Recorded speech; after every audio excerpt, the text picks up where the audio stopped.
우리 민족은 예부터 이렇게 한이 많은 민족이다라는 얘기를 많이 들어보셨을 것입니다. 그것도 있지만 또 우리나라는 흥도 많죠.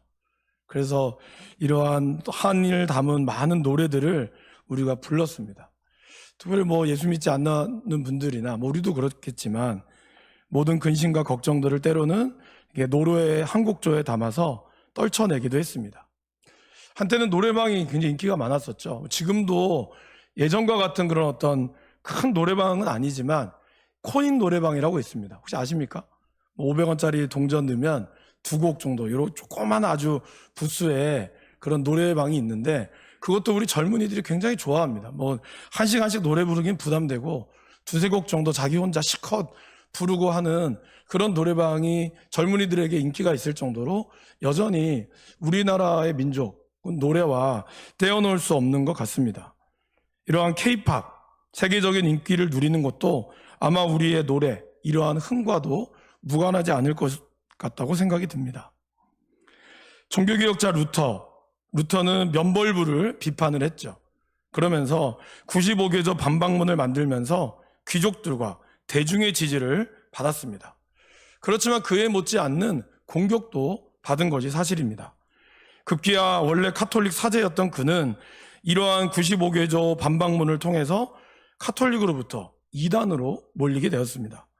그리고 계속적인 신문과 이런 우리로 치면 이런 재판이죠. 이런 재판을 앞두고 있었습니다. 재판을 가게 되면 분명히 화형을 당하게 될 것이 불보듯 뻔했기에 많은 친구들은 마틴 루터를 말렸습니다. 가지 마라. 가면 죽는다.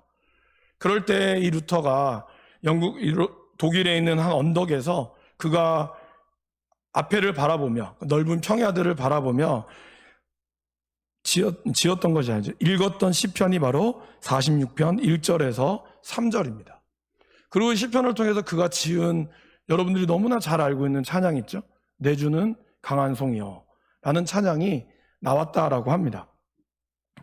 그러나 사실 이 루터가 이런 찬양을 불렀다는 것을 아마 많이 아실지는 할 겁니다.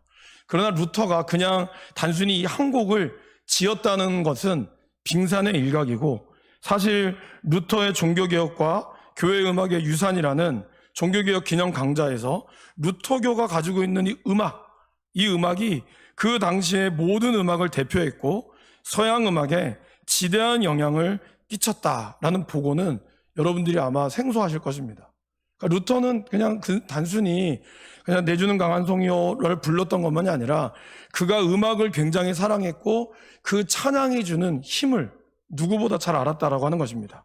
그래서 그냥 단순히 하나님을 찬양하는 것뿐만 아니라 서양의 어떤 음악을 이끌어갔던 그러한 모습을 가지고 있을 정도로 특별히 루터는 독일의 국민들이 성경을 읽을 수 있도록 종교개혁에서 독일어로 성경을 번역했을 뿐만 아니라 그 당시 음악에 있어서도 일반인이 이해하기 어려운 그런 어떤 사제들의 그런 음악을 아주 단순하고 쉽게 바꾸어 놓아서 사람들이 이 음악을 더 가까이 접근할 수 있도록 그렇게 만들었다라는, 그래서 루터에 보이지 않는 또 다른 공로, 단순히 종교개혁에서 오직 말씀으로만 이것만이 아니라 그 안에는 음악이 굉장한 영향을 미쳤다는 것을 많은 보고서에서 보고하고 있습니다. 또 한 명의 종교개혁가였던 칼빈. 사실 칼빈은 이런 음악, 악기를 사용하는 것을 사탄의 음악이다라고 할 정도로 이런 악기의 사용을 싫어했습니다.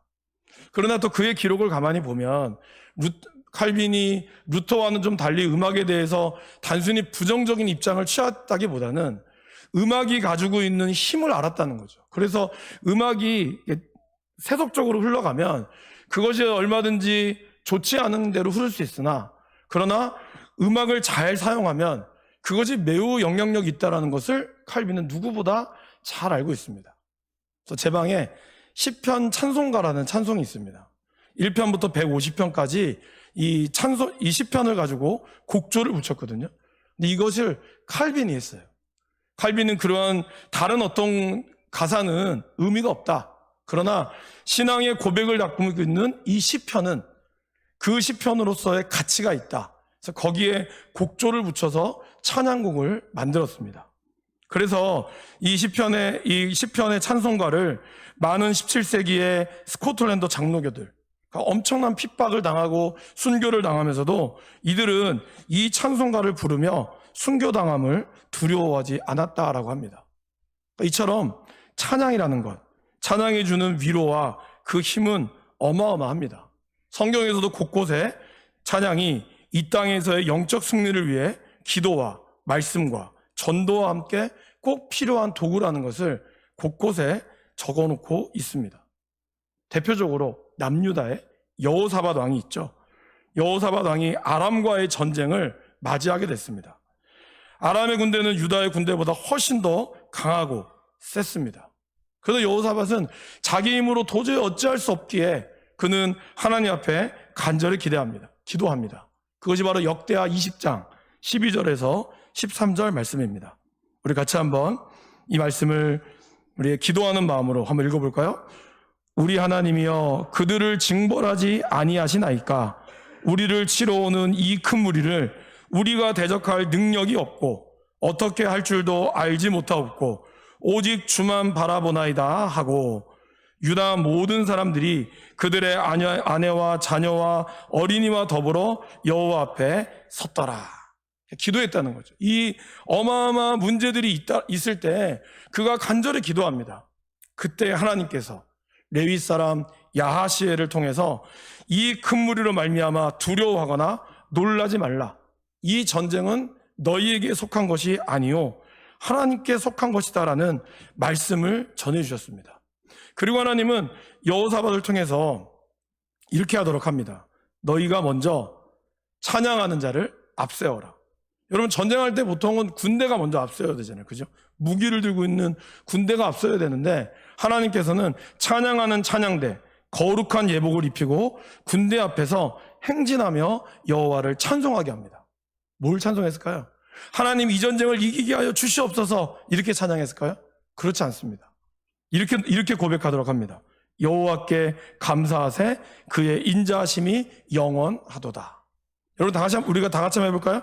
여러분의 인생의 문제 앞에 내가 어떻게 해야 되느냐, 하나님이 우리에게 말씀하시는 것처럼 우리가 함께 힘차게 이 고백을 한번 들어보도록 하겠습니다. 여호와께 감사하세, 그의 인자하심이 영원하도다. 이 고백을 할 때 이스라엘의 이 백성 이러한 찬양을 하나님께 부르자 여호와께서 일하기 시작하셨습니다. 그래서 하나님의 사자들이 아람 군대를 물리쳤고 여호와께서는 복병을 두어 유다를 치료하고 했던 암몬 자손과 모압 자손과 세일산 주민들을 치셨습니다. 그래서 실제로 군인들은 전쟁을 직접 한 것이 아니라 그냥 전리품을 수거해 갔다라는 거죠. 가서 보니까 다 죽어 있는 거예요. 다 말살당하고 있고, 그래서 군인들은 앞에선 찬양하고 뒤에 서 있는 군인들이 그 멸하는 것을 눈으로 보고 그들은 그들의 전리품을 수집해 갔습니다. 여호사밧은 위기의 순간에 기도했습니다. 그리고 하나님은 그들에게 찬양을 명하셨습니다. 그리고 찬양할 때 하나님께서 역사하셨습니다. 찬양이라는 건 뭘까요? 찬양은 하나님이 일하시도록 곡조로 노래하는 것을 말합니다. 야고보서에서 이런 말씀이 있죠. 너희 중에 고난당한 자가 있느냐? 어떻게 해요? 그는 기도할 것이요. 즐거워하는 자가 있느냐? 그는 찬송할지니라. 근데 여러분, 여기서 이 즐거워한다, 이거는 엔조이의 개념이 아니에요. 그러니까 막 즐거운 일이 있어가지고 그런 즐거운 거 있잖아요. 막 흥이 나는 그런 즐거움이라는 개념이 아니라 안전과 만족을 뜻한다라는 개념입니다. 그러니까 우리가 만족감을 느낄 때, 포만감을 느낄 때 어떻게 나오죠? 우리도 모르게 콧노래가 나오잖아요. 막 이렇게 엄청 배고팠다가 밥 먹고 나면 나도 모르게 콧노래가 나와요. 뭔가 어떤 일이 좀 풀리면 나도 모르게 그런 콧노래가 나오는 것처럼 너희가 그렇게 찬양하다라는 것이죠. 그런데 찬송은 곡조 있는 설교이기도 하지만 다른 말로 표현하면 또 뭐죠? 곡조 있는 기도이기도 합니다. 그러니까 힘들고 어려운 순간에 참 노래가 나오기가 어렵죠. 힘들고 어려운 순간에 우리는 기도해야 되지만 다른 말로 표현하면 곡조 있는 기도를 드리라라는 것입니다. 그래서 기도와 찬양은 같이 가는 것입니다. 어려운 순간에 하나님을 찬양하고 오히려 믿음으로 찬양하고, 오늘 이스라엘 백성들이 여호사밧 앞에 어땠습니까, 여러분? 아람 군대가 오고 있어요. 근데 거기서 하나님 도와주세요가 아니라 거기서 하나님의 성품을 찬양하고 오히려 하나님께 감사할 수 있는 찬양을 드릴 수 있겠습니까? 바로 눈앞에 적들이 있는데, 아니 뒤에 먼저 군인들이 있고 뒤에서 그냥 찬양하라고 하면은 그래도 좀 덜 할 수 있어요. 우리 무기 하나도 없잖아요. 목소리와 그냥 옷만, 거룩한 예복만을 입고 있잖아요. 근데 하나님은 내가 일할 테니 너는 찬양하여라. 내가 너에게 일하겠다. 그거를 믿음으로 고백하게 했다라는 것입니다. 오늘 우리가 읽은 시편 46편, 고라 자손의 시, 인도자를 따라 알라못에 맞춘 노래라라고 나옵니다. 히브리의 처녀들이 높은 음정, 소프라노 같은 그거를 부르는 것을 알라못이다라고 표현을 합니다. 그럼 여러분, 이 노래는 어떻게 이 시편은 생겼을까요? 사실은 이것만 보면은 좀 알기가 어려워요. 제가 이제 자료들을 찾아보니까 이것도 추정이긴 하지만 그때 이들의 이 추정이 어떤 거냐? 바로 히스기야가 아수르에 포위당했을 때, 바로 히스기야가 쓴 시로 추측을 합니다. 그렇다면 여러분, 히스기야가 맞이했던 그 어려움, 우리가 이번 주에 열왕기 하를 묵상하면서 들었던 어려움, 지난주와 이번 주에 들었던 어려움, 그것이 우리의 인생에 똑같이 온다는 거죠. 아수르가 우리의 인생을 공격하는 것처럼 사단이 우리의 인생을 공격할 때 세 가지의 마음을 준다라고 제가 한번 말씀을 드린 적이 있습니다. 첫 번째 마음은 뭘까요? 하나님을 의심케 한다는 거죠. 아수르는 오늘 예루살렘을 다 포위하고 이제 유다는 거의 예루살렘만 남았습니다. 마치 우리나라 6.25 때 부산만 남기고 모든 나라들이 다 초토화되며 더 이상 이제 여기 끝나면 우리는 끝나는 거예요. 그런 상황에 이르렀습니다. 더더군다나 아수르가 예루살렘 성을 딱 두고 그들이 말하는 말이 어떤 말로 했습니까? 유다 말로 했어요. 그러니까 백성들도 다 알아들을 수 있는 그러한 확성기를 틀어놓고 이야기했겠죠. 그래서 제발 유다 말로 하지 말아주세요라고 얘기했지만 왜 너희만 들어야 되느냐? 아니다, 나는 모든 백성이 듣게끔 하겠다라고 유다 말로 큰 소리로 외쳤습니다. 첫 번째 말씀이 이거였죠. 민족들의 신 중에 한 신이 그의 당을 아수르의 손에서 건전 자가 있느냐? 어떠한 신도 우리를 이기는 신은 없다. 그 말은 뭐야? 그러면 너희 여호와도 마찬가지라는 거예요. 우리를 의심케 만드는 거죠. 세상에 어려움이 올 때 사단이 얘기합니다. 하나님이 과연 너를 구원해 줄 수 있을까? 너는 그렇게 죄도 많고 너는 이렇게 문제도 많은데 너 교회 다닌다고 하지만 너 하나님 뜻대로 안 살잖아. 그리고 하나님께 기도한다고 하나님 들어줄까? 천만의 말씀이야. 우리를 의심케 한다는 거죠. 그리고 결국에는 그들은 또 이렇게 얘기합니다. 유다를 하나님이 오히려 나를 치라고, 너희들에게 유다를 치라고 그렇게 함으로써 낙심케 합니다. 열왕기하 18장 25절에 이렇게 얘기하죠. 내가 어찌 여호와의 뜻이 아니고야 이제 이곳을 멸하러 올라왔겠느냐? 여호와께서 전에 내게 이르시기를 이 땅으로 올라와서 쳐서 멸하라 하셨느니라. 그러니까 무슨 말이에요? 야, 내가 올라온 거는 하나님이 시킨 거야. 너희들이 하도 여호와 섬긴다고 하면서도 여호와도 제대로 안 섬기니까 하나님이 이놈들 괘씸해서 안 되겠다. 그래서 니네들이 아수르 내가 너를 보낼 테니 너희들이 나를 쳐라. 그러니까 내가 치는 게 아니라 너희가 믿는 하나님이 너희를 혼내러 온 거다. 나를 대신해서 혼내러 온 거다. 우리를 낙심케 하는 거예요. 여러분, 우리가 기도하는데 하나님이 오히려 너 똑바로 안 사니까 너 내가 다른 사람 통해서 너 뭐 멸망하게 만들 거야. 그렇게 만들면 얼마나 낙심이 되겠습니까? 그렇게 사단은 우리를 넘어뜨리려고 한다는 거죠. 우리를 하나님의 사랑으로부터 의심하게 하고, 그리고 우리 하나님의 사랑으로부터 우리를 낙심하게 만든다는 거죠. 그래서 결과적으로는 우리가 하나님을 변심하도록, 유다가 하나님을 변심하도록 만들었다라는 겁니다. 내게 항복하고 내게로 나아오라. 그리하고 너희는 각각 그의 포도와 무화과를 먹고 또한 각각 자기의 우물의 물을 마시라. 무슨 말일까요? 하나님은 소망이 없다. 그러나 우리한테 오면, 나에게 항복하면 내가 너희를 무화과도 먹게 하고 물도 마시게 하고, 지금 이제 예루살렘이 물을 다 끊어버렸거든요. 이미 히스기야가 그 전에 물을 안으로 대도록, 그러니까 저수시설을 하긴 했지만 그래도 물이 부족하긴 마찬가지죠. 사람이 여러분 물이 얼마나 필요한지 아시죠? 그렇게 해서 이들은 하나님으로부터 떠나도록, 내게 항복해라 이 말은 뭐죠? 하나님 떠나라는 거예요. 사단이 예수님을 시험할 때 네가 나한테 절하면 내가 너에게 모든 것을 주겠다. 이렇게 우리를 예수님을 시험하였듯이 우리의 인생을 시험해서 결국에는 하나님을 떠나도록 만들었다라는 것입니다. 이 모든 내용을 들은 유다 백성들은 침묵했습니다. 그리고 히스기야는 아수르가 보낸 편지를 받아들고 하나님의 성전으로 올라가서 묵상하며 기도합니다. 그리고 그는 하나님을 찬양하죠. 그 기도와 찬양이 끝나고 하나님께서는 여호와의 사자를 통해 어떻게 했을까요? 아수르의 진영을 초토화시킵니다. 그 하룻밤 만에 아수르의 군사 18만 5천 명이 송장이 되어버렸습니다. 그리고 아수르의 왕은 신하들에 의해 살해당했습니다. 사랑하는 여러분, 저와 여러분의 인생에 하나님을 의심케 하고 낙심케 하는 일들이, 그래서 결국에는 하나님을 떠나려도 하는 변심의 일들이 생길 수 있습니다. 사단은 끊임없이 우리를 넘어뜨리려고 포기하지 않죠. 그럴 때 우리는 어떻게 해야 될까요? 우리는 기도해야 돼요. 그리고 오히려 하나님을 찬양해야 한다는 겁니다. 하나님이 일하시도록 그분의 성품을 노래하고 그리고 그분을 찬양하는 것이죠. 그것이 바로 오늘 시편 46편 1절에서 3절. 여러분, 우리 그러한 마음으로 오늘 말씀을 다시 한번 저와 여러분들이 목소리 높여 한번 하나님은 우리 대신에 나를 넣어서 한번 찬양해 볼까요? 하나님은 나의 피난처시요 힘이시니 환난 중에 만날 큰 도움이시라.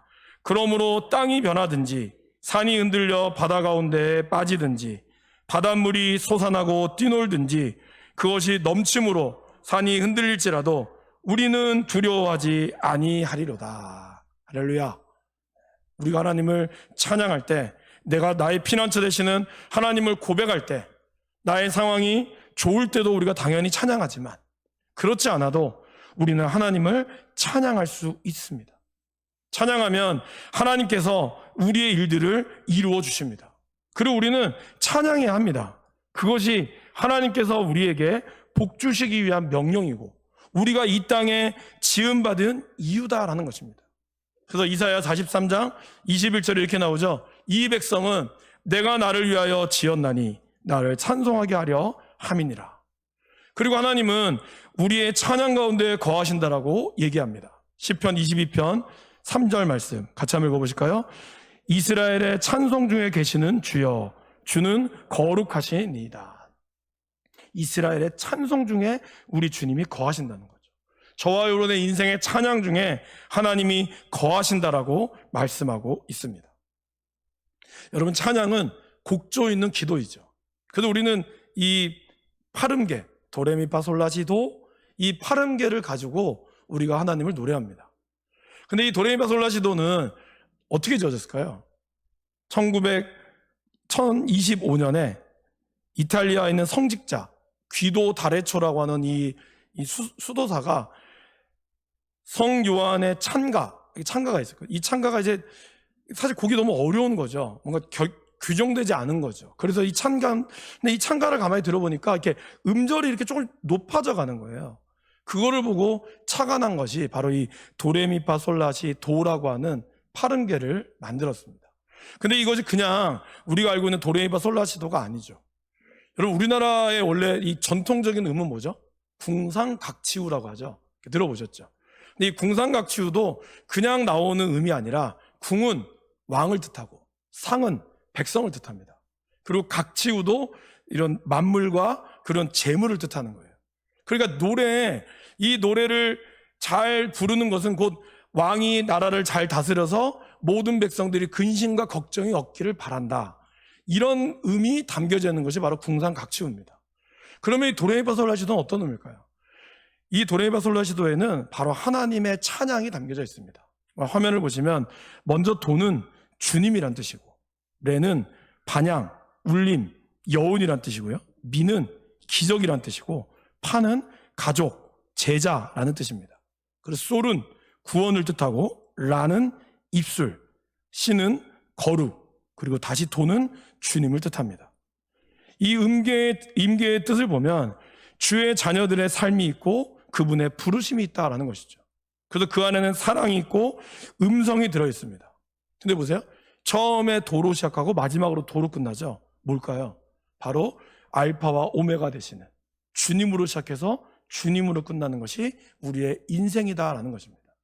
그러게 이 찬양에는 물론 우리가 많은 안 믿는 가수들이 노래를 부르고 하지만 원래 이 찬양, 원래 이 도레미파솔라시도에는 바로 하나님을 높이고 우리의 인생이 주님으로 시작했다가 주님으로 끝나는 것이 그것이 우리의 인생이고 그것이 우리의 찬양이 되어야 함을 말씀하고 있습니다. 그런데 작은 의미에서는 게으름이 있는 것이 우리를 게으름으로 부르는 것을 찬양이라고 하지만 사실 원래 찬양의 뜻은 뭐죠? 주님을 칭찬하는 거죠. 그러니까 우리가 단순히 곡조 있는 노래만이 아니라 여러분들께서 하나님을 칭찬하는 모든 것이 다 찬양이라는 것이죠. 그리고 찬양은 표현되어질 때에 하나님은 그 찬양을 받으신다라는 것입니다. 음표의 형태가 아니어도 여러분의 마음과 입술의 고백을 통하여 하나님을 높이기를 원하신다라는 것이죠. 사도 바울은 성령의 충만함을 받으라 라고 에베소에서 말씀하면서 그 다음에 그렇게 얘기하죠. 그러므로 너희가 시와 찬송과 신령한 노래를 불러라. 무슨 말일까요? 성령의 충만함은 곧 우리 모임에 하나님을 향한 찬양, 그리고 시, 나를 지으신 그런 하나님에 대한 노래가 넘치고 그리고 우리의 목소리를 담아 주께 높일 때에 하나님의 역사가 임한다라는 것을 우리에게 말씀하고 있습니다. 오늘 2부에 또 계신 분들 중에 또 많이 참석할 수도 있고 혹시 못 참석할 수도 있는데 오늘 지돈 전사님의 이 찬양과 간증의 시간이 여러분들에게 정말 귀한 간증이다. 물론 이런 의미도 있겠지만 그것이 우리 마음에 있는 찬양을 더욱더 뜨겁게 사모할 수 있는 시간이 되기를 간절히 바랍니다. 늘 쉬지 말고 우리가 기도하듯이 쉬지 말고 주님을 찬양할 수 있기를 바랍니다. 찬양 가운데 거하시는 하나님의 은혜와 그 사랑을 경험하시는 이 한 주간 말씀 가운데서 주님을 마음껏 찬양하고 힘들고 어려우고 여러분을 낙심케 만들고 의심케 만드는 상황 가운데서 우리를 변심하게 만드는 그러한 사단의 시험 앞에 오히려 우리는 주님 안에 있을 때 내가 안심할 수 있음을 찬양의 고백을 통하여 경험할 수 있기를 간절히 축원합니다.